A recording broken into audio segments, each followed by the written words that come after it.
কমিশনের নির্দেশ মানল না রাজ্য, শুধুমাত্র একজন ইআরও কে নির্বাচনে দায়িত্ব থেকে সরালো রাজ্য, আর বাকি 3 অফিসারের বিরুদ্ধে কোনো পদক্ষেপ নয়।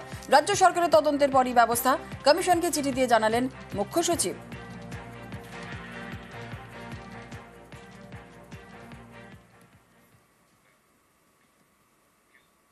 আসছে পরবর্তী খবরে। ছেলে ক্যাট কুমার আর বাবা ক্যাটি বস। ডগবাবু সোনালিকা ট্রাক্টরের পর ক্যাট কুমার। বিহারে শংসাপত্রের আবেদন ক্যাট কুমার, আর রেসিডেন্ট সার্টিফিকেট পেতে তার আবেদন। বিহারের রোহতাসের ঘটনা, আবেদনপত্রে বিড়ালের ছবি ব্যবহার।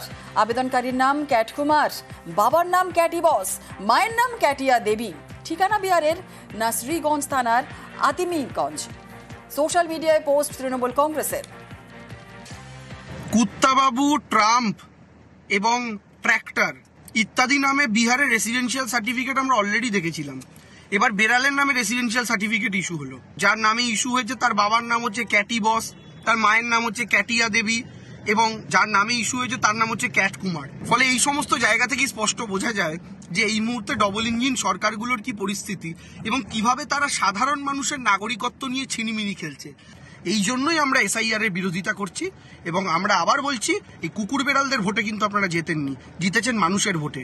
সেই মানুষের মাটি কেড়ে ট্রাক্টর, ডোনাল্ড ট্রাম্প আর বিড়াল কুকুরকে যদি রেসিডেন্সিয়াল সার্টিফিকেট নেন, পরের বার ভোটটাই কুকুর বেড়ালদের কাছেই চাইতে যাবেন, মানুষের কাছে আসবেন না।